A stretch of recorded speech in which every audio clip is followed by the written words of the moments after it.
After my rebirth, the first thing I did was delete my TikTok account with over 1 million followers. Almost instantly, the internet exploded with speculation, wondering if my account had been hacked. Then Leslie Hall, another influencer in the same niche, messaged me directly. Why would you just quit out of nowhere? Are you out of your mind? Even so, I shut everything off and went on a solo trip to see the beauty of the world. In my last life, Leslie and I had posted the exact same type of video.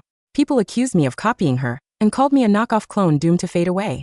I was bombarded with negativity publicly, privately, and even face-to-face. To prove my innocence, I shared screenshots of my scripts, behind-the-scenes notes, and timestamps. But people still said it was fake and claimed I staged everything. The constant pressure and harassment eventually broke me, and I fell into a very dark place. And then suddenly I woke up. To my shock, I was back on the very day Leslie and I had first posted those identical videos. My finger was literally hovering over the post button.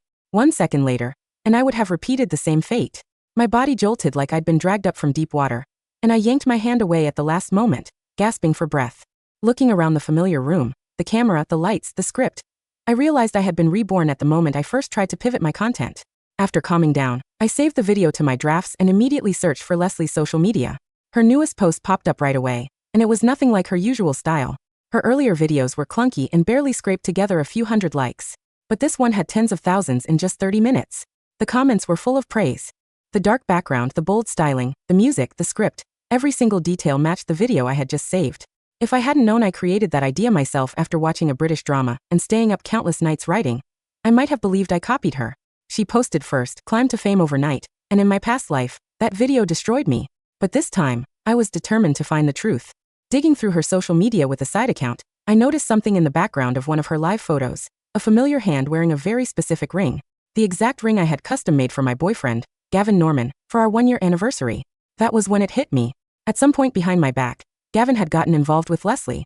No wonder he had walked away from me so easily when everything fell apart. And thinking back to all the times I had told him about my ideas, it wasn't hard to guess what had happened. I didn't wait for excuses. I sent him the photo, told him it was over, and blocked him. Then I changed every password and lock I owned. With that chapter closed, I focused on what mattered, making something new. So I reinvented my style again, poured myself into my work, filmed everything privately, and finished a video I was truly proud of. To test the waters, I even left a friendly comment on Leslie's page. She replied that she wouldn't be posting anything new for a while. I finally relaxed. Until minutes later, a notification appeared. Leslie had just posted a new video, and it was identical to mine. Scene for scene, beat for beat, even down to the second. And she added a message saying she'd been warned someone might steal her idea, so she posted early to protect herself. The internet didn't need much else to go on. Before long, people decided I was the thief. Rumors spread. Even Gavin publicly implied I was dishonest.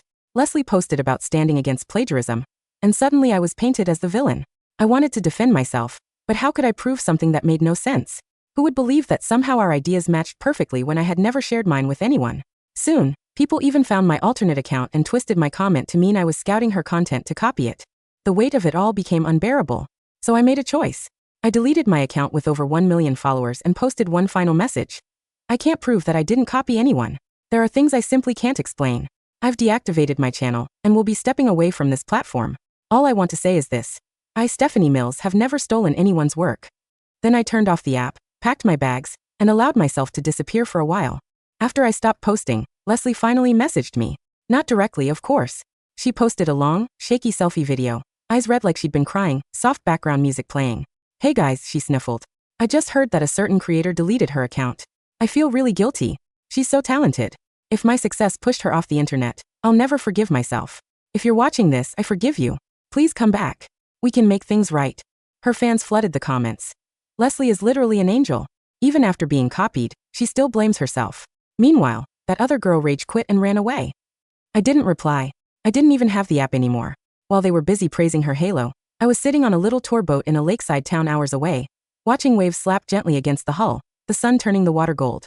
For a while, I just let myself exist. No câmeras, no eliner, no ligeting setup. Just air, sky, and the sound of water. When the ride ended, I paid the boatman, stepped off the dock, and froze. A tall guy in a faded baseball cap jogged toward me, squinting like he couldn't believe what he was seeing. Stephanie Mills? Is that actually you? It took me a second to recognize him without braces and a bowl cut. Then it clicked. Logan. I laughed. Oh my God, Logan Reed. My shadow from age 8 to 15. We grew up in the same tiny town in the Midwest, spent summers catching fireflies and playing video games on his grandmother's old TV. Then we got older, went to different schools, different cities, and life does what life does. We drifted. Now he sat across from me in a tiny cafe by the lake, pouring hot coffee into my mug like we hadn't missed years. You live here? I asked. He shook his head. Nah, I'm just on a job nearby. What about you? I'm taking a break, I said carefully. From everything. He studied my face for a second, but didn't push. After a few minutes of small talk, he cleared his throat. I'm driving back to our hometown tomorrow to visit my grandma, he said. She keeps complaining she never sees you anymore. Want to come with? It's on the way back toward the city. I thought about the little house at the end of our old road, the hill behind it, the 2 headstones up there under a scraggly maple. Yeah, I said. I think I do. His grandmother practically cried when she saw me. Stephanie, look at you, she said, pulling me into a hug that smelled like laundry detergent and cinnamon. You've been gone too long, baby. Kumain. Back in the country, the internet felt like another planet.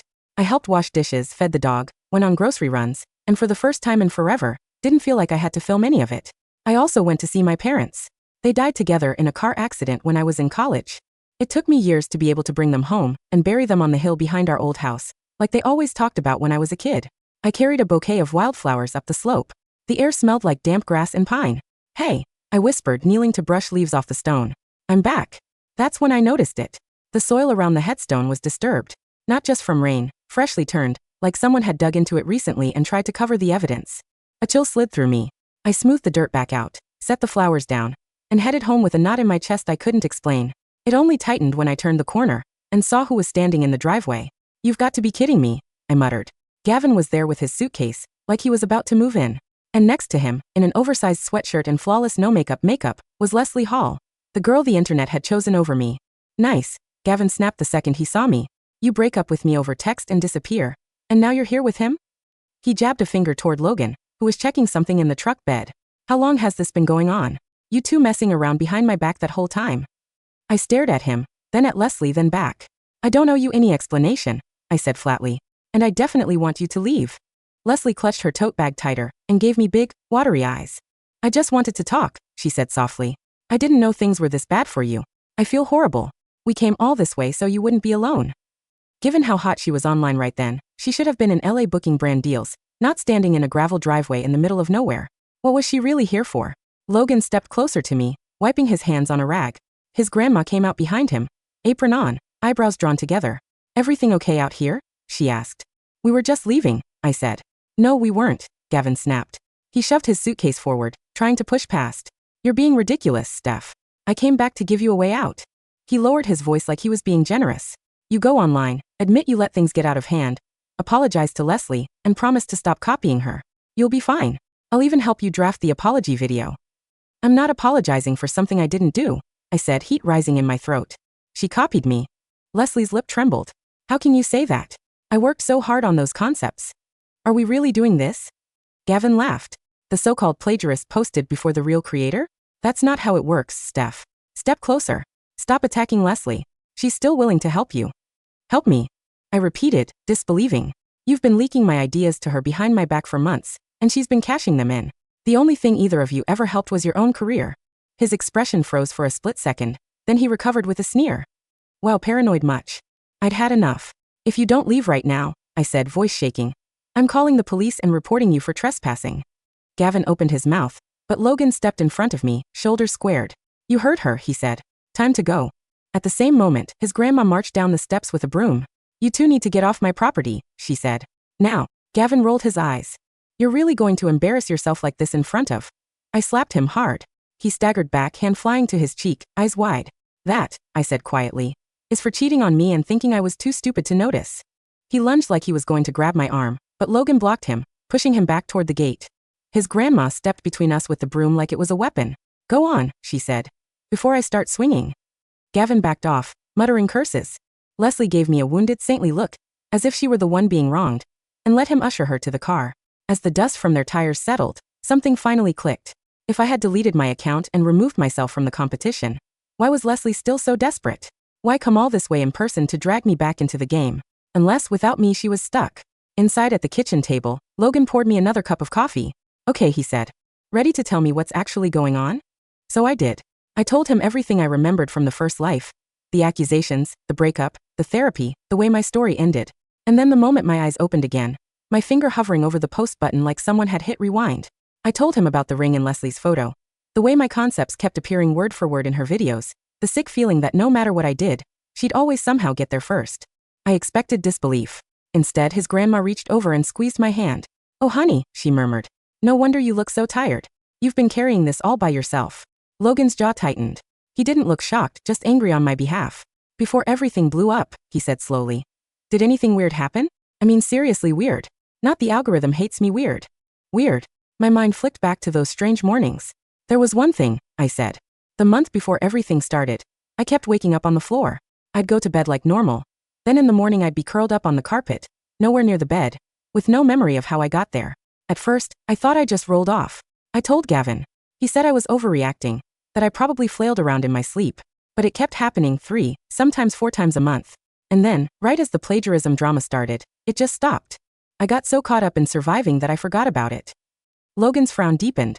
"And last time you visited your parents' grave, you said the soil looked disturbed?" "Yeah," I shivered. "Like someone had dug there recently." He sat back thinking hard. "My grandma used to tell stories from her side of the family," he said after a minute. "Stuff I always wrote off as folklore. There's one I can't stop thinking about now. It's about a kind of ritual."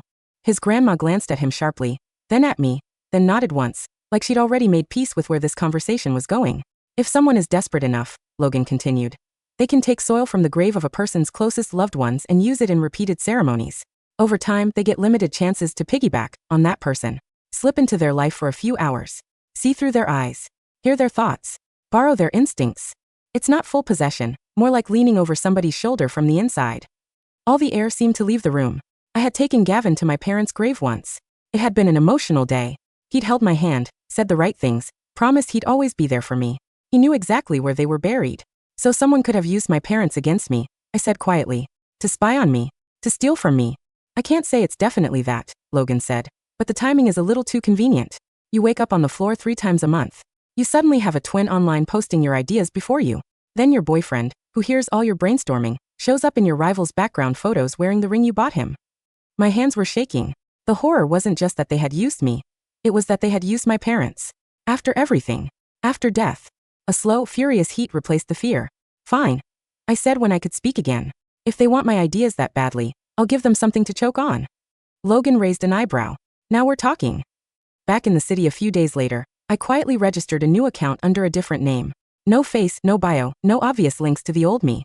The first thing I did was follow Leslie's main account and turn on every notification. Without my inspiration, her uploads had already started to fizzle.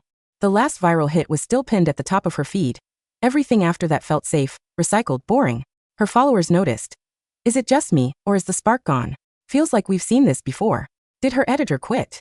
In the comments, she insisted she was just posting old footage from the vault while she recharged creatively. I recognized the background in one video as a park that had only started blooming a week before. So much for the vault. Meanwhile, away from the noise, my brain finally had space to breathe. Ideas came back in a rush. They were different this time, sharper, less concerned with trends and more with story. One of them made me stop and sit up straight. It had teeth. Not just visual flair but narrative weight. I outlined it, scripted it, edited it in my head before I ever turned the camera on. Then I added the hook. For the background music, I went hunting. Not for anything illegal, just something with a very ugly story under the surface. A track that had been quietly removed from most platforms after people dug up the producer's private messages where he joked about hating women and glamorized violence. It was still floating around on obscure sites, technically usable, ethically radioactive. I licensed a similar-sounding version from a royalty-free site, then layered in a subtle pattern that only matched perfectly when someone ripped my exact file. Next, I rewrote my captions until the first letters of each line spelled out a vertical message. "It was me, I stole this idea." If you read it straight through, it sounded like basic influencer talk. But once you saw the letters stacking, you couldn't unsee them. When the video was perfect, I exported it. I did not post it. I let it sit in my drafts and went about my day. A couple of nights later, around 1 a.m., my phone buzzed. Leslie Hall had just posted a new video. I rolled over, opened the app, and pressed play. Same concept. Same visual pacing. Same shot composition. Same story structure. Same music. The only differences were her face and her brand name slapped on the end. My stomach turned, part disgust, part grim satisfaction. At first, the response was the usual flood of praise. "You never miss, Queen. So fresh, so original, no one else is doing it like this." Then the comments shifted. "Is this that song? Wait, does she know where this track came from? This feels wrong." Someone posted a side-by-side of old screenshots explaining why the track had vanished from streaming. Others started noticing the caption. Tell me I'm not crazy, but if you read the first letter of every line, it was me. I stole this idea. Is this some kind of twisted joke? Leslie scrambled. She deleted the video within the hour. She was too late. People had already downloaded it, reposted it, slowed it down, circled the acrostic in red. Commentary videos started popping up overnight. If she'd really created it herself, she might have caught the hidden message. But she hadn't. Her management agency panicked. The next morning, they pushed her into a live stream with a polished apology pinned at the top of her screen. I joined from an anonymous account. On camera, she looked washed out and tired. I didn't know about the context of the music, she said. The video was edited by my team, and there was a miscommunication. We take full responsibility and will be more careful in the future. I'm so sorry. For a while, the chat was the usual mix of anger and blind forgiveness. Then the tone shifted. That's a lie. I'm in your editing team. We had nothing to do with that video. You cut us out right after your second viral hit. We haven't touched your footage since. More accounts chimed in. I was her assistant. She fired me for suggesting changes. She hasn't let us make decisions for months. It's all her. She keeps calling us brain dead and useless behind the scenes. The chat went feral. Leslie stared at the screen, frozen, like she hadn't planned for the betrayal to go both ways. Someone off camera said something. She abruptly ended the live. Hours later, her account was restricted for policy violations under review. Her agency released a lukewarm statement about re-evaluating their partnership. And then my phone rang. Steph, what did you do? Gavin's voice crackled through the speaker, low and furious. You did that on purpose, didn't you? You knew that video would destroy her, and you just let it happen. I listened to him rant until he ran out of steam. In the background, I heard Leslie's voice, small and broken. Please, Steph, she said. I'm sorry, okay? I'm sorry. Just help me. Tell people you helped write the concept. Say you gave me a draft and I made a mistake with the music. We'll pay you. $2 million cash. We'll sign whatever you want. I actually laughed. Gavin jumped in. $5 million, he snapped. We'll give you 5. Just fix this. Post a video saying it was all a misunderstanding, that we were collaborating. 8 million, Leslie whispered desperately. We'll make it 8. That's everything we can pull together. You'll never have to work again. I watched Logan across the room, sorting through boxes in his grandma's attic, taking out old jars and books I hadn't seen since we were kids. He looked up and met my eyes, waiting. I don't want your money, I said. My voice came out steadier than I felt. I want the truth. You admit publicly that you've been stealing my ideas. You apologize to me by name. Then I'll explain what happened with the video. Absolutely not. Gavin snarled. You think I don't see your angle? If we say that, we're done. Everything we built gone. We'll ride this out. The internet forgets. You're not important enough to be a permanent problem. You got lucky once. Enjoy it. This isn't over. It is for me, I said and hung up. I handed the phone back to Logan. Done, he asked. Done, I said. He nodded. Good. The less energy you spend on them, the better. Let the scale balance itself. Over the next few weeks, weird rumors started trickling across the corners of the internet that still tracked Leslie's every move. First, it was minor. Botched sponsorships, a cancelled collab, a studio dropping her quietly. Then came photos of her looking different. Then very different. People noticed the way certain features had changed too quickly. The way her expression looked tight even when she smiled. One brand support account posted, then deleted, a message about unexpected health complications forcing them to postpone a campaign. A couple of gossip pages shared blurry paparazzi shots of her in sunglasses and a mask, face swollen and bandaged. No one could get a straight answer. Every official explanation sounded like spin. Her agency eventually cut ties for medical and professional reasons. Gavin kept trying to salvage his image with motivational posts and vague tweets about loyalty and haters, but it was like shouting into a storm. The more he talked, the less anyone cared. And then one night, my alt buzzed. Leslie_unfiltered_alt has started a live video. It was almost 2 o'clock in the morning, but my stomach told me to tap in. Her face filled the screen, or what was left of the face everyone knew. The lighting was harsh, the camera angle unflattering. Without filters, glam, or editing, she looked raw and human and terrified. It was me, she blurted, eyes darting. Okay. It was me. I stole your ideas, Steph. Are you happy? I'm saying it. I'm saying it out loud. I'm sorry. Just please let me go. I can't sleep. I feel like something is sitting on my chest. I don't know what you did, but I'm sorry. The chat exploded. Who is she talking to? Did she just say she stole someone's content? Is she talking about Stephanie? She went quiet for a moment, like she was listening to something nobody else could hear. Then she snapped. Why? She shouted suddenly, eyes going wide. Why do you get everything, huh? Her voice cracked. You had 1 million followers. You had brands throwing money at you. You had Gavin. Do you know how long I've liked him? Since high school. He used to walk past my locker and never look twice. Then you show up with your stupid ring light and your perfect skin and your soft little voice, and suddenly the whole world is obsessed with you. She laughed, high and broken. I could have done everything you did better. I work harder. I plan more. I study every detail. But no one noticed. No one cared. So yeah, I took your ideas. So what? I made them better. I deserved what you had. She started crying again, incoherent, swinging between apologies and accusations. The stream cut off abruptly. 2 days later, headlines hit local news outlets. A car had gone off the side of a mountain road late at night. The drop was steep, the terrain unstable. Rescue crews were still trying to reach the vehicle. Authorities didn't release names, but the internet didn't need them. Gavin and Leslie had both gone silent at the same time. Their last known location matched the area from the news. The car was never recovered. For the first time since my rebirth, I slept straight through the night. No waking up on the floor. No cold sweats. No feeling like someone else's shadow was standing in the corner of my room. And for the first time in a long time, I dreamed of my parents. They were standing on the hill behind our old house, bathed in warm afternoon light. My mom looked exactly like she did in the picture I kept on my dresser. My dad wore the same old college hoodie he'd practically lived in. "Hey kiddo," he said, smiling. The second I saw them, I broke. I ran to them, stumbled, and practically crashed into my dad's chest. His arms wrapped around me like they'd never been gone. My mom's hand stroked my hair. "I'm sorry," he sobbed. "I'm so sorry. They used you. They took dirt from your grave. I didn't know how to stop it." "We know," my mom said softly. "And we're not mad. We're just sad it hurt you so much." My dad rested his chin lightly on my head. "We helped tilt things back," he said. "But that's not what matters. What matters is this. You can stop fighting ghosts now. You don't have to prove anything to strangers who never cared about you as a person." My mom pulled back so she could look me in the eye. "Live well," she said. "That's all we want. Leave the rest to whatever comes next. We'll be okay." Their outlines grew lighter, like mist in sunlight. "Wait." I choked out. "Don't go, please." "We're not really going anywhere," my dad said. "Just a little farther out of sight. But we'll still be watching. So you better make this new life a good one, you hear me?" I nodded, tears blurring everything. When I woke up, my cheeks were wet, but my chest felt light. Weeks later, when I finally opened a camera again, it wasn't to film a perfect makeup routine or a trendy skit. It was to capture Logan's grandma scolding a rooster for jumping the fence. Hands on her hips, gray hair escaping her bun, accent thick and warm as she told him he was too old to be causing trouble.